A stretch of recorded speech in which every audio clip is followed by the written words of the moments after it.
Hey guys, welcome back to Magic TV. My name's Craig. It is 9 o'clock on a Friday, and today I'm going to be asking the question, what the hell is going on with Illusionist? Okay, so like I said, today's video isn't a rant, it's nothing like that. I'm just going to ask the question, what's happening with Illusionist right now? What is going on?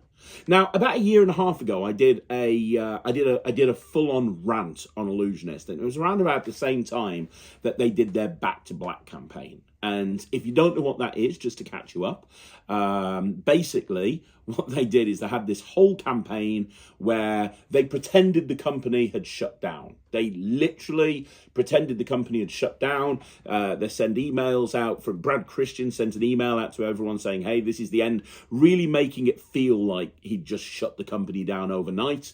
The website went down. It was dark for days. There was no communication from the company.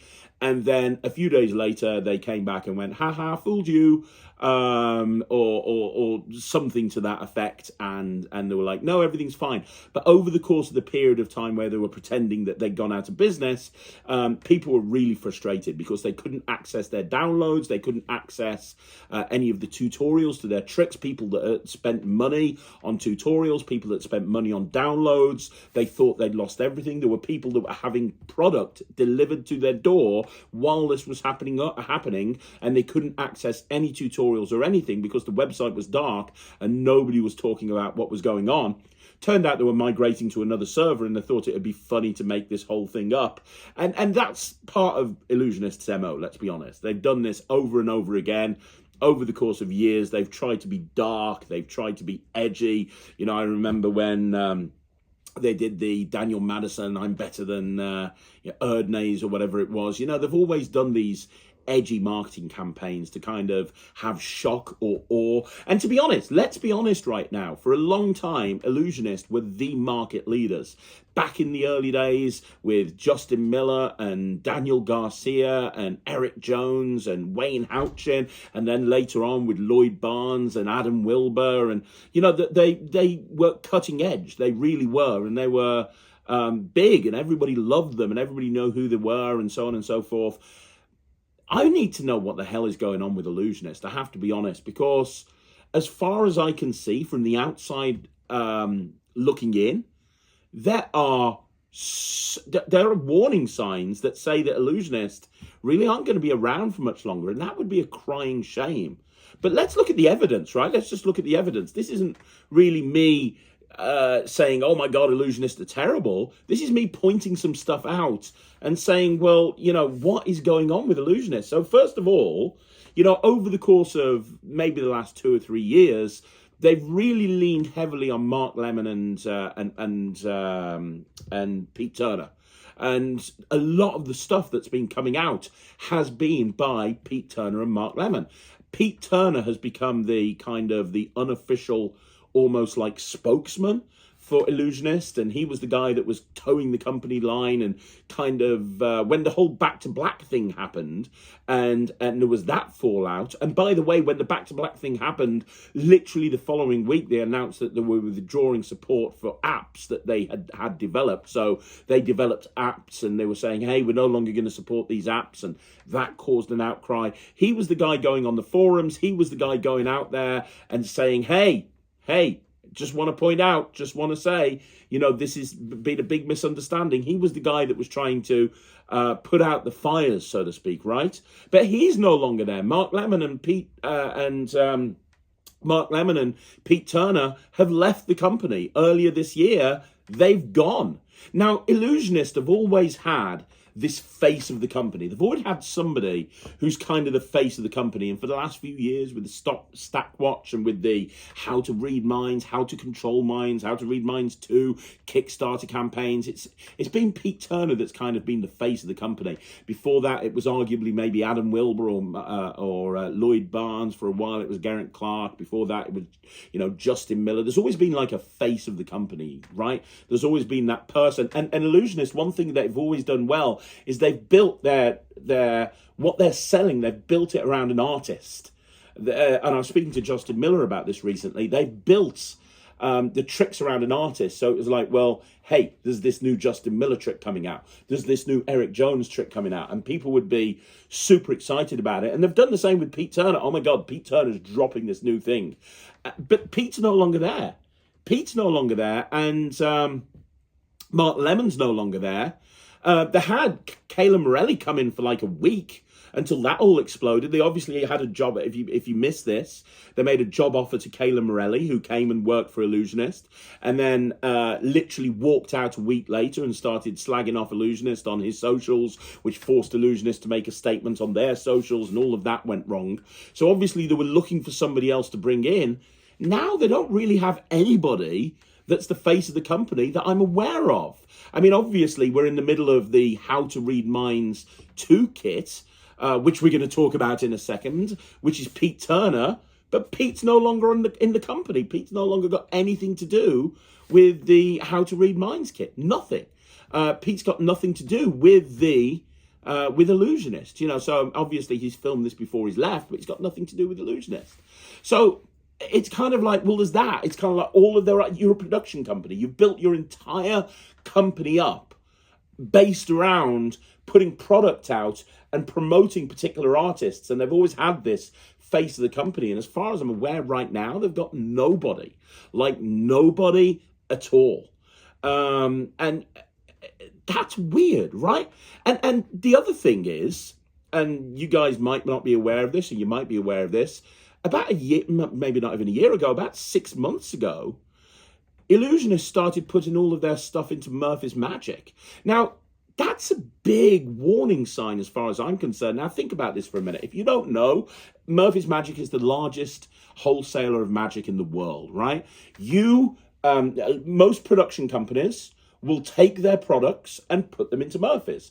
Once they're put into Murphy's, they will be available all around the world. So even though 1914, for example, sell their stuff themselves, they put it into Murphy's. Even though, Saturn Magic, for example, Vulpine, the list goes on and on and on, their stuff generally goes into Murphy's, at which point it's available from every single magic dealer. Now, Illusionist were one of the only companies that didn't put their stuff through Murphy's. The only place you could buy the Illusionist products was directly from Illusionist. And that made sense from a business point of view, right? That made sense. It made sense because you can't go anywhere else to buy that. If you want to buy the latest trick that Murphy's has come out with, or the Illusionists have come out with, sorry, you have to go and buy it from Illusionist. You can't go and buy it from your local magic dealer because it's not carried by Murphy's, and therefore it's not available through your favorite magic dealer. And then all of a sudden, a few months ago, Illusionist put their entire line through Murphy's. That's weird, right? Am I the only person who thinks that that's weird? Like, that's their biggest asset as a production company. I'm just doing a little bit of research here. As a production company, their biggest asset, the thing that they've got that makes them completely unique to anything else, is their product range. Let's take Penguin Magic, for example. When Penguin Magic bring out a trick, you ain't going to see it in Murphy's Magic. You're just not. Now, they do have people that they wholesale to. They'll wholesale directly to a small select group of magic dealers. But you ain't going to see that stuff in Murphy's. You're just not. Look at Alakazam, for example. Alakazam aren't even anywhere near the size of Illusionist. And yet Alakazam won't put their stuff into Murphy's. And the reason is, and I've spoke to Pete Nardi about this in great detail, the reason is where Alakazam are wanting to build up their customer base. They're wanting people to know that when they get, there we go. They want people to know that when they bring a new trick out, you can't get it unless you go to Alakazam. So, for example, when the Mirage coin set came out, the only place you could get this from was Alakazam. Trivia, my new trick, Alakazam. That's the point. People are going to Alakazam to buy magic from Alakazam because that's the only place you can get it from. Why would Illusionists suddenly start putting stuff into Murphy's? I've just gone onto the Penguin website, because obviously Penguin carry the Murphy's stuff, and I've just typed in one of the biggest tricks of this year, the self-vanishing headphones, or one of the biggest releases by Illusionists this year, the self-vanishing headphones, promoted by Eric Jones, made by Lloyd Barnes, so on and so forth. It's there, in stock, through Penguin. I don't have to go to Illusionist. I can get it from Penguin for $39.95. Their biggest asset has been literally given away to every magic shop around the world, including Penguin, who you might argue is one of their biggest competitors. Now, why would you do that?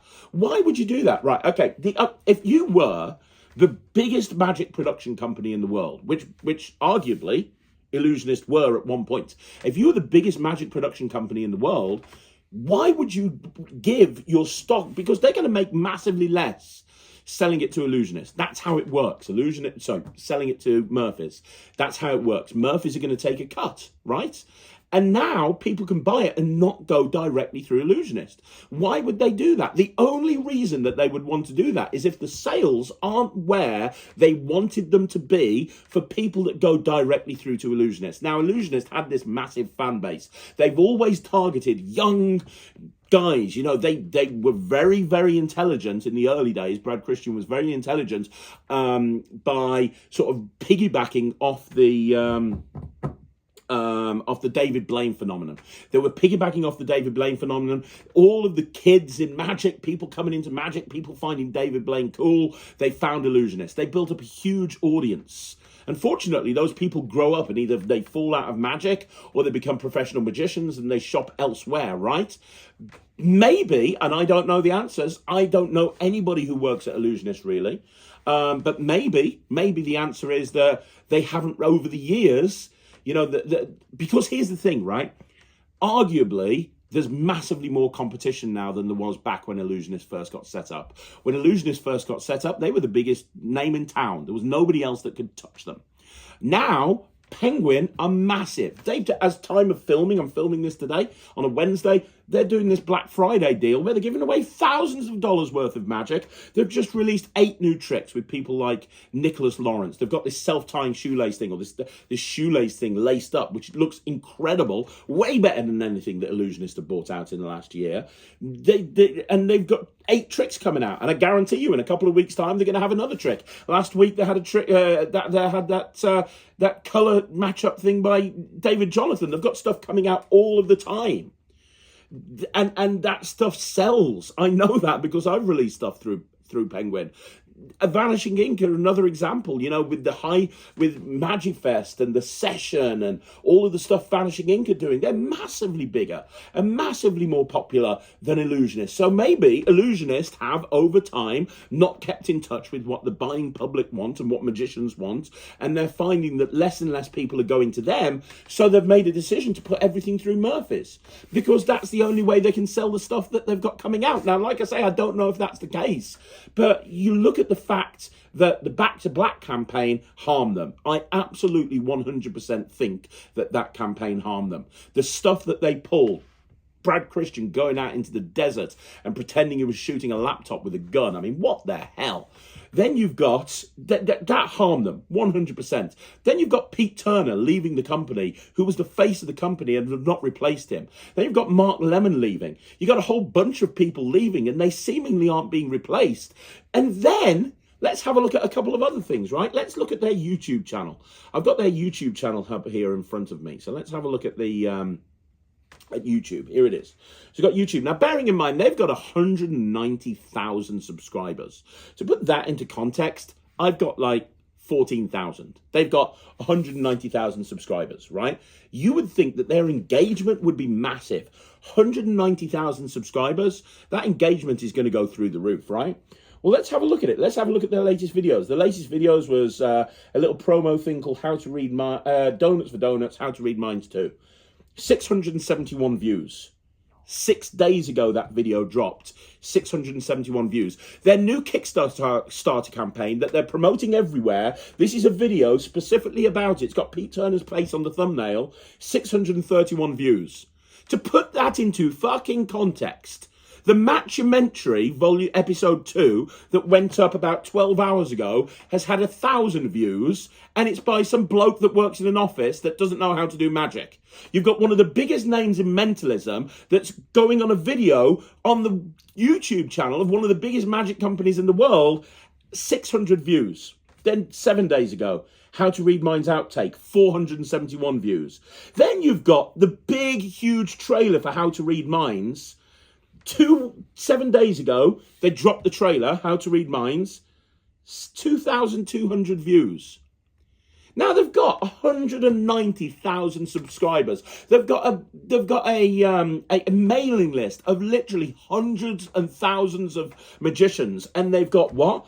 They can't manage more than 2,000 views on their biggest and their most hype thing, where Brad Christian is standing there saying, oh my God, this is the most exciting thing that I've ever seen. Oh, I don't come out to the shoots very often, but when I would crawl over molten lava, and I would literally butt fuck a frog in order to get to this shoot. And he's had, 2,200 views in 7 days. The teaser that went up, the very first thing that they did on YouTube about the How to Read Minds 2 kit, bearing in mind this is the thing they're promoting, 1,400 views. Now let's look at Lloyd Barnes' YouTube channel, shall we? Lloyd Barnes, who puts up 3 videos a week. Well, 2. And then every other week he does a live stream. He puts up a video on a Tuesday, Tutorial Tuesday, where he teaches a trick, and then he puts up a video on a Thursday where he performs a trick to Kaylee, and he calls it Fooler. Let's look at his YouTube channel. 48,000 subscribers, right? Okay, so a quarter of the subscribers of Illusionist. Let's look at his latest videos. The one that went up 21 hours ago, 5,000 views. That was a tutorial about passing a rubber band through a glass. Then 5 days ago, he did a Fooler episode on Trivia, my trick. He called it the perfect Christmas magic trick revealed. He got 2,500 views on that. Then the day before, another tutorial about how to push a ring through glass, 7,000 views. Then the next one, a thought of card Fooler, 7,000 views. The next one, pencil through box tutorial, 11,000 views. A trailer for the Society of Secrets. So his new Society of Secrets, he dropped the trailer 2 weeks ago, 3,500 views. When Illusionists themselves, on their biggest kit of all time, 1,400 views on their trailer, on their teaser, like after 2 weeks. This is an ex-employee of Illusionist who's got like a little Patreon account and post videos a couple of times onto YouTube, and he's getting massively more engagement and massively more views. You look through his videos, 150, 1 month ago, he put up a video, 155,000 views. A month ago, he put up the trailer for ProCaps, 9,000 views. Do you see the point I'm trying to make? Now, I know some people are going to be going, but Craig, Lloyd exposes his own trick. He does tutorials. That makes it more interesting. Well, let's have a look at this, because Illusionists have started to do that, haven't they? Because they've started taking some of their old stuff and putting it up as a tutorial. They put up how to approach Roundtable, which they originally sold. How to approach Roundtable, starring Justin Miller, Adam Wilbur, and Dwayne Williams. They put it up. They put a really nice thumbnail up there. 1,300 views after 2 weeks. They've got this video here. Instantly heal a real hole in a playing card. Tutorial. Which, by the way, the thumbnail looks identical to something Lloyd Barnes put up. But whatever. No problem. Illusionists obviously have no problem with that. 2,000 views 2 weeks ago. A month ago, how to restore a torn card in less than 1 second. 4,000 views. They've got almost 200,000 subscribers. Their stuff is getting no engagement at all. They're hardly posting on YouTube. Back in the day, they used to post all the time. They were the definition of social media. They were everywhere. Their stuff got massive engagement. They were posting all of the time. They were putting content up all the time. Now it's like the half-arsing it. I wonder why that is. Oh yeah, they've got nobody working there anymore because everybody's walked out or left or whatever. I don't know what the situation is there. So you've got this. Then you've got, go check out Tyler Lunsford's latest video. Okay, go check out Tyler Lunsford's latest video on Go check out Tyler Lunsford's latest video on YouTube. On his latest video, he does a parody of the new How to Read Minds 2 Kickstarter. Now, just to give you a bit of context before you go and check that video out by Tyler, one thing that Illusionists have been doing the last couple of years is they've been doing Kickstarters. Now, I've done a video on this before. I don't understand why they do Kickstarters. A Kickstarter campaign is designed to help people who can't fund a project get the necessary funding to fund the project. Are you telling me that the Illusionist, one of the biggest magic production companies of all time, can't afford to put a magic trick out? That's literally what they do. They are a magic production company. They make magic and they sell it to magicians. Yet all of a sudden, there's certain kits that they put out that they can't afford to fund, so they have to put it through Kickstarter. Well, no, that's not the case at all. It's a marketing thing. They want to be able to say, we funded this campaign in 5 seconds, because they've got a massive email list and they will get traction off that email list. It's a marketing thing. It's designed to say, look at how successful I am, right? So now we're in the middle of the Kickstarter campaign for How to Read Minds 2. And if you look at the official trailer for the How to Read Minds 2 kit, you've got Brad Christian there talking about how they sent Pete Turner out into the desert with no mobile phone and no razor and told him to create some magic or so. God knows what. I don't know. It's we never would have done a volume 2. But we decided to do one when we realized as a company we weren't really selling any more tricks anymore. I have no idea, right? But they bought out the How to Read Minds 2 thing, right? They bought out How to Read Minds 2. First of all, that trailer has been parodied a couple of times. Tyler Lunsford did a hilarious parody. And then before that, Caven Booth did a parody. Go check out his YouTube channel as well. He did a hilarious parody talking about the Illusionist How to Read Minds 2 kit. But here's the thing. If you go onto, I found a website called ClickTrack, and you can check this out yourself. The URL is KICKTRAQ.com.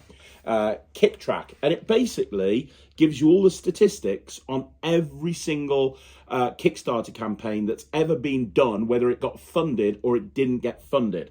And I had a look at the latest How to Read Minds 2 kit by Pete Turner and Illusionist, right? I kind of had a look at that, and I compared it to How to Control Minds and How to Read Minds 1.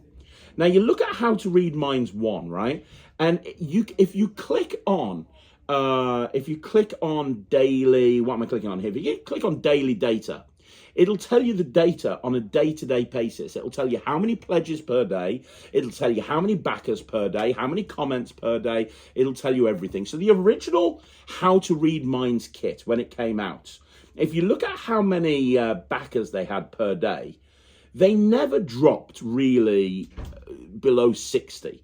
The first day there was 619, the second day there was 238, then 158, then 161, then 105, then 61, then 74, then 35. 35 was the lowest amount of backers they had in one day. Then 45, then 61, 65, 60, 65, 73, 65, 54, 57, 49, 51, 59, 134, 122, 106. The point is, every day they were smashing it, right? Every single day.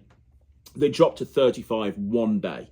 And they kick things off strong with 619. Now you compare that with the one that's going on at the moment. Now, unfortunately, we're in the middle of this campaign, so we can't compare it comparatively on a day-by-day basis. But what we can do is we can look at the first day, 749 on the first day. So they've done massively better on the first day than they did in the How to Read Minds 1. 619 versus 749. Perfect. But then the second day, it was 238 in the original. And on the second day here, we got 139. That's a massive drop-off. But then after that, things completely go wrong. Third day, 47 backers. Then down to 34. So by day 4, they've had less backers on day 4 than they did throughout the whole of the campaign for How to Read Minds 1. Then on the next day, 15 backers. 15 backers. This is fucking Illusionist, the biggest magic production company in the world. They've got a track record of releasing Kickstarter campaigns, which are amazing. 15 backers, then 34. So in other words, then 23, then 9, single digits, and then 2. Now, that might change because 2 is today, and I'm halfway through the day. But at the moment, and this refreshes in real time, it's 2, right? So, in other words, after the 3rd day with the new campaign, their amount of daily backers has gone down to below the minimum amount of backers they had in the first campaign. And it stayed under there the entire time, dropping down to 15 and 9 and potentially 2 on various different days. That's terrible. Yeah, they did better on the first day, but comparatively speaking, every other day has dropped down. This, by Illusionist standards, is a flop. Like, it's not a flop by anyone else's standards. And what you need to understand is people look at Kickstarter and they see the stuff like, we've managed to, we are officially funded. And okay, you know, they've just put this post up recently on Kickstarter. We are officially funded. And in just 14 hours, we had 100,000 in pledges. We want to thank you for believing in us again. Well, people aren't believing in you again, Illusionist. It should be relatively easy for you to bring out a kit like this with the amount of people you have in your email database, with the amount of reach that you have on social media, with the digital footprint that you have as a company. You should be able to be hitting these figures and then some. And if you were doing a great job, every single campaign should be doing better than the previous campaign. But like, you look at the whole How to Control Minds, right? Look at the figures on How to Control Minds. They started with 832, then 242, then 130, then 90, then 61, then 70, then 54, then 44. Do you see the point I'm trying to make here? The point I'm trying to make is their stats on this Kickstarter are massively, massively down. So, and you know what? I talked about Caven Booth's channel, and he did a video on Illusionist. It's called The Problem with Illusionist's $100,000 magic kit. And Caven talks, and he's got a great channel. You should check him out, by the way. He talks about some of the stuff that's in this latest kit. Now, I've not seen this kit. I'm not going to Kickstart. I'm not going to back the Kickstarter. I backed the Kickstarter on How to Control Minds, and I'm still yet to receive my How to Control Minds kit. Yet. I'm still not got it. Like, so, you know, whatever, as far as I'm concerned. However, let me just bring this up here, because this is important. There we go. I remember them saying that with the original How to Control Minds, you have to back the Kickstarter. You have to back the Kickstarter. It has to be backed. It has to be backed, because that's the way that you're going to get this. You're never going to get it cheaper than what you are if you're a Kickstarter backer, and then it ended up being massively discounted. And now I've just gone on Penguin Magic, How to Control Minds kit by Pete Turner. It's in there for $149, and that's because it's in Murphy's. So not only have they made it available to everybody, they've put it in Murphy's Magic as well and reduced the price. But, you know, whatever. Back to Caven. So Caven made a point of some of the stuff in this kit being not very good, including, bearing in mind, it's meant to be about mentalism and how to control minds. And the face of this is Pete Turner, who is, for my money, the greatest mentalist in the world today. An absolutely incredible guy that will fool the pants off magicians and mentalists and lay people over and over again, and just has that it factor, you know. And side note, why they would not move hell and high water to keep Pete at that company, I really don't know, because he was the best thing going. He was keeping the whole thing afloat as far as I'm concerned.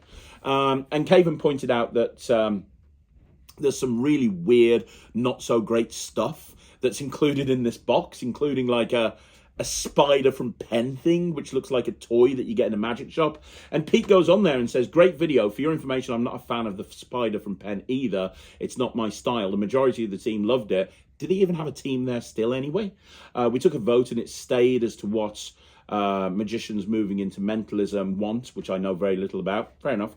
I'm no longer an illusionist, and you can take what I'm about to say and believe it or not. I can see the demographic of people who purchased the kits from previous Kickstarter reports, and it's 99% magicians who purchase. The kit is aimed at the largest demographic of magicians. Most magicians have regular jobs and only perform for friends or family, socially at home, school, work, or in a bar. Anything in the kits can, from this first to this one, can be used socially or professionally. Right, this is the thing that Pete says that I'm interested in. Buy it or don't buy it, same as any other kit. Volume of sales don't affect me anyway. $100 can buy you a lot of very old magic books if you know where to shop. I'd always recommend reading the classics over spending money on video sets, but that's just me. Let's just read that last bit again.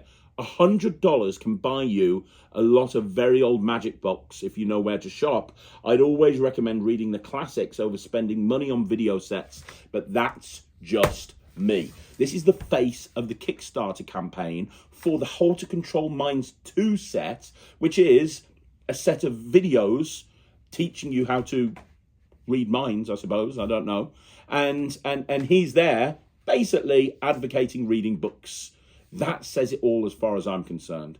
That says it all. And he's right, by the way. He's absolutely right. And it shows the integrity that this man has. Yeah, I'm a big Pete Turner fan. The point I'm trying to make here, this is not a rant. This is a video about what the hell is going wrong with Illusionist. Because really, frankly, I would love to see Illusionist prosper. I would love to see Illusionist become the biggest force in magic again. Because you know what? There was always something really exciting about an Illusionist trick. I remember when the gaff decks came out with Illusionist and it was like, oh my God, I've got to buy them. I've got to buy like 20 or 30 gaff decks because this is something I'm going to want for the rest of my life. I need to have these gaff decks in my life that would bring something out with Justin Miller. I remember when Silver Dream came out, and honestly, everybody around the world wanted that thing. Whenever they put a product out that was attached to a particular artist, they had this ability, they had this knack to be able to market it and create a fever pitch around magicians all over the world. Whether that magician was a hobbyist or an amateur or a professional, everybody wanted that Illusionist product. These days, their social media is nowhere near where it was. Their artists have left. They don't even have a face of the company. Their tricks generate very little hype. Even their latest Kickstarter is tanking comparatively compared to the previous Kickstarters they've done. You know that whoever's in charge of looking at the statistics and looking at the turnover, they will be comparing Kickstarters year on year, and they will see that downward trend, and that's not good in business. You don't want a downward trend, you want an upward trend, and as far as I can see, it's a downward trend. And you see that they're putting their stuff into Murphy's. Why would they do that if they wouldn't want to generate more money for their company? Just the whole thing's gone Pete Tong, and I don't know what it is. And I'd love to find out because I'd love Illusionist to prosper.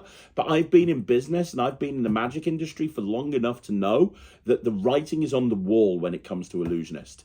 People are creating parody videos of their Kickstarters.